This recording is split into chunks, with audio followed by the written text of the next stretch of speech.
Assalamualaikum warahmatullahi wabarakatuh. Baiklah anak-anak ustazah, selamat datang kembali di kelas kimia. Dan pada kesempatan kali ini, pada pertemuan ketiga ini, kita akan membahas soal-soal terkait dengan materi yang telah kita pelajari pada dua pertemuan sebelumnya. Baiklah, mudah-mudahan anak-anak ustazah dapat mengikuti pembahasan soal ini dengan baik sampai akhir video, sehingga akan menambah pemahaman anak ustazah terkait dengan materi hakikat ilmu kimia. Soal nomor 1. Kata kimia berasal dari bahasa Arab al-kimia yang artinya jadi bagi anak-anak ustazah yang belum tahu, jadi kata kimia itu berasal dari bahasa Arab ya, dan ilmuwan yang dikenal sebagai salah seorang bapak kimia itu adalah salah seorang ilmuwan muslim, yaitu Jabir Ibnu Hayyan. Nah, jadi Jabir Ibnu Hayyan ini dikenal sebagai bapak kimia, dan kalau di Eropa itu lebih dikenal dengan nama Geber ya. Nanti anak-anak ustazah bisa mencari referensinya, cari tahu tentang siapa itu Jabir Ibnu Hayyan dan bagaimana asal muasal ilmu kimia ini. Nah, kata alkimia ini berarti perubahan materi. Jadi nomor 1 jawabannya yang B ya.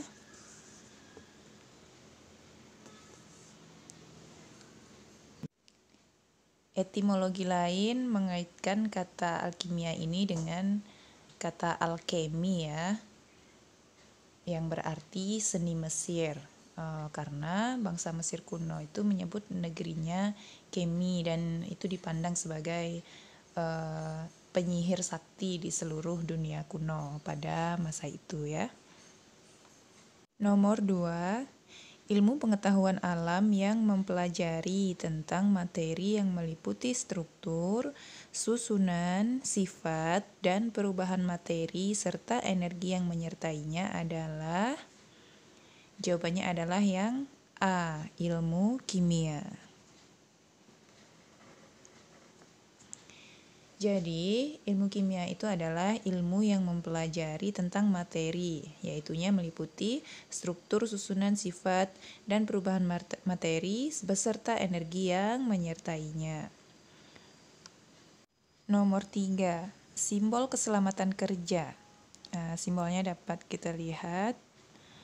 Jadi yang ditanyakan adalah kata toksik berarti, dengan simbol seperti ini, itu menunjukkan bahwasanya satu zat itu bersifat racun. Jadi kata toksik di sini itu berarti beracun. Ini berasal dari bahasa Inggris ya. Toksik artinya racun. Nomor 4, berikut ini cara memperlakukan bahan berbahaya kecuali. Jadi semua zat itu tidak memiliki karakteristik yang sama. Oleh sebab itu, maka kita harus meletakkannya pada tempat-tempat yang berbeda atau sesuai dengan karakteristiknya.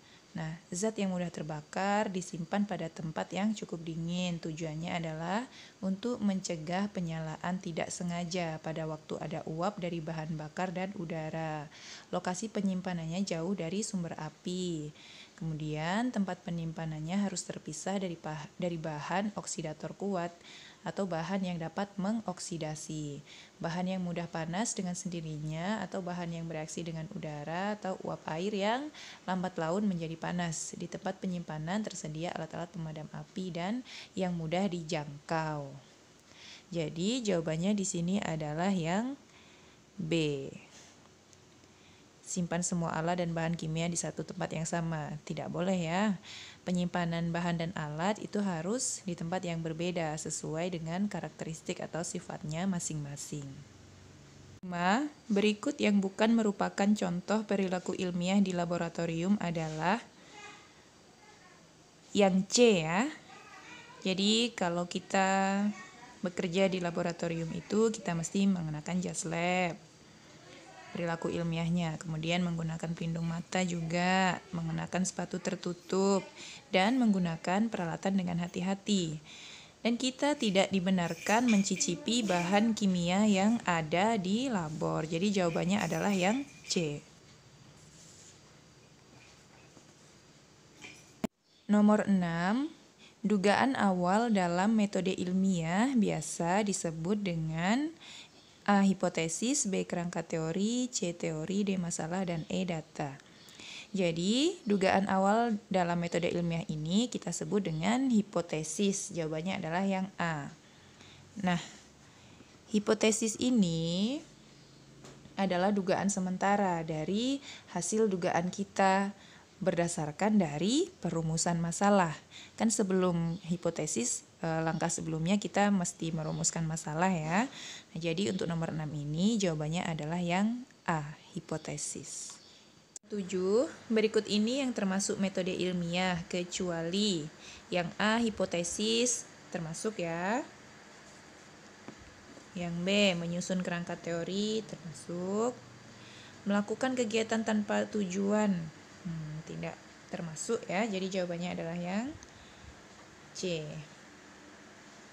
Ustazah akan jelaskan ulang mengenai tahapan-tahapan metode ilmiah ini. Jadi dalam proses keilmuan, untuk memperoleh pengetahuan itu dilakukan secara sistematis melalui metode ilmiah, di mana tahapan-tahapan atau langkah-langkahnya itu adalah yang pertama perumusan masalah. Jadi ketika kita melakukan suatu penelitian, pertama yang harus kita lakukan adalah mengidentifikasi atau merumuskan masalah atau persoalannya. Tahapan ini kita sebut juga sebagai tahap observasi. Selanjutnya kita mengajukan hipotesis. Nah, di tahap ini kita harus membuat hipotesis mengenai permasalahan tadi. Jadi di tahap ini kita harus membuat prediksi apa yang akan terjadi bila hipotesis tersebut diuji. Nah, yang selanjutnya, tahapan selanjutnya adalah melakukan eksperimen. Ya, melakukan eksperimen yaitunya percobaan atau pengujian. Jadi tahapan ini harus dilakukan untuk mengetahui apakah hipotesis dugaan kita yang sebelumnya itu benar atau tidak. Selanjutnya, kita menarik kesimpulan. Setelah melakukan pengujian, kita amati hasilnya. Apakah sesuai dengan prediksi yang kita buat? Bila sesuai, maka hipotesis yang kita buat akan benar dan dapat ditarik kesimpulan dari sini. Nah, kesimpulan dapat berupa menerima hipotesis atau menolak hipotesis yang sudah kita buat di awal tadi. Bisa dipahami ya, berarti yang C ini tidak termasuk dalam tahapan-tahapan metode ilmiah. Melakukan kegiatan tanpa tujuan tidak termasuk dalam metode ilmiah. Nomor 8. Ilmu kimia juga digunakan untuk memecahkan masalah-masalah kriminal. Ilmu ini disebut juga dengan ilmu, jawabannya adalah yang D, ilmu forensik. Jadi kata forensik ini berasal dari bahasa Latin ya, forensis. Nah, ilmu forensik ini adalah bidang ilmu pengetahuan yang digunakan untuk membantu proses penegakan keadilan melalui proses penerapan ilmu atau sains. Nah, termasuk ini ya, termasuk dalam bidang hukum ya, untuk penegakan hukum atau keadilan. Jadi jawabannya adalah yang D. Nomor 9, berikut ini merupakan bentuk materi kecuali. Nah, ini kita sudah bahas ya pada video pembelajaran kita pada pertemuan-pertemuan sebelumnya. Jadi yang termasuk dalam bentuk materi itu ada unsur, senyawa, dan campuran. Nah, jadi golongan itu tidak termasuk dalam bentuk materi. Jadi jawabannya adalah yang B. Nomor 10, segala sesuatu yang menempati ruang dan memiliki massa disebut dengan materi ya. Jawabannya yang A. Ini juga sudah kita bahas pada video pembelajaran kita pada pertemuan yang sebelumnya. Nomor 11, di bidang kedokteran, radioisotop pada ilmu kimia digunakan untuk. Nah, jadi di bidang kedokteran, radioisotop pada ilmu kimia ini digunakan untuk sterilisasi alat-alat kedokteran dengan sumber radiasi berasal dari, saya tuliskan di sini ya, CO60 dan CS137. Nah, selain itu, radioisotop juga digunakan untuk mendeteksi penyakit dan sebagai terapi tumor dan kanker. Jadi misalnya CO60 dan ada juga tuh I131 namanya, itu digunakan untuk terapi kanker kelenjar tiroid. Dan ada juga P32 yang digunakan untuk penyembuhan penyakit pada sistem darah. Jadi jawabannya di sini adalah yang B untuk mendeteksi penyakit. Nomor 12. Perhatikan gambar di bawah ini. Simbol itu menunjukkan bahwa bahan kimia tersebut bersifat. Jawabannya adalah yang C, radioaktif. Oke, Nana Ustazah sudah dapat mengenali ya simbol-simbol yang menunjukkan sifat dari bahan-bahan kimia. Kalau beracun tadi yang ada tulisannya toksik kayak gambar tengkorak gitu ya. Kemudian kalau mudah meledak seperti apa lambangnya, kalau radioaktif seperti yang ada dalam gambar ini, mudah terbakar seperti apa, yang korosif seperti apa. Nah, itu silakan dilihat lagi dan diingat ya. Mudah-mudahan anak-anak ustazah dapat mengingatnya dengan baik. 13. Pertolongan pertama yang harus diberikan saat tangan terkena bahan kimia berbahaya adalah. Jawabannya adalah yang C. Jadi, di saat tangan kita terkena bahan kimia yang berbahaya, maka pertolongan pertama yang dapat kita berikan adalah dengan mengalirkan air secara terus-menerus. Jadi, mencucinya di bawah air yang mengalir. Ya, untuk meminimalisir kontaminasi zat-zat yang mengenai kulit tangan kita. Jawabannya adalah yang C. Nomor 14, berikut ini adalah cara menyimpan alat di laboratorium. Yang pertama, tabung reaksi dikeringkan, disimpan di rak, posisi tegak. Yang kedua, gunting dikeringkan, simpan di lemari dekat bahan kimia.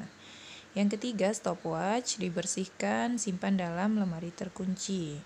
Yang keempat, pipet disimpan dalam laci dan posisi terbalik. Dan yang kelima, lampu bunsen ditutup dengan penutup plastik pada bagian sumbunya. Nah, yang benar yang mana? Jadi kalau untuk penyimpanan tabung reaksi, itu seharusnya tidak dalam posisi tegak kita menyimpannya. Berarti nomor 1 kurang tepat ya. Kemudian gunting sebaiknya tidak disimpan dekat bahan kimia, karena gunting itu kan nanti bisa berkarat ya, ada bahan-bahan kimia tertentu yang dapat menyebabkan karat. Jadi sebaiknya gunting tidak diletakkan dekat dengan bahan kimia. 3, 5. Jadi yang sesuai itu adalah nomor 3, 4, dan 5. Ya, jawabannya adalah yang D. Nomor 15, gejala berikut yang bukan menunjukkan ciri suatu reaksi kimia berlangsung adalah A. Timbul gelembung gas, ya. Kemudian yang B, suhu campuran makin panas. Iya ya, karena salah satu ciri dari suatu reaksi kimia berlangsung itu adalah terjadinya perubahan suhu. Kemudian terbentuknya endapan, ya. Terjadinya perubahan warna, ya. Terjadinya perubahan massa, tidak. Jadi jawabannya adalah yang E. Ini juga sudah kita pernah bahas pada video pembelajaran pada pertemuan sebelumnya ya. Terakhir untuk pembahasan soal kali ini, nomor 16. Perubahan materi berikut yang merupakan perubahan kimia adalah ya harus ingat tadi ciri-ciri dari perubahan kimia. Jadi kalau kita amati di sini salju mencair itu tetap H2O ya, tidak mengalami perubahan materi. Kemudian besi berkarat ya, jadi terjadinya perubahan kimia itu adalah yang B, besi berkarat. Kalau beras ditumbuk menjadi tepung itu hanya mengalami perubahan pada bentuknya saja, perubahan fisiknya saja, jadi dia tidak mengalami perubahan kimia. Begitu juga dengan lilin meleleh dan lampu pijar yang menyala. Jadi jawabannya adalah yang B.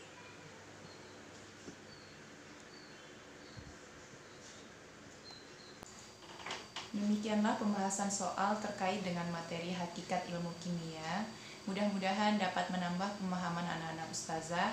Dan apabila ada pertanyaan atau hal-hal yang perlu didiskusikan, masih kita berikan kesempatan untuk berdiskusi di kelas kita. Terima kasih. Assalamualaikum warahmatullahi wabarakatuh.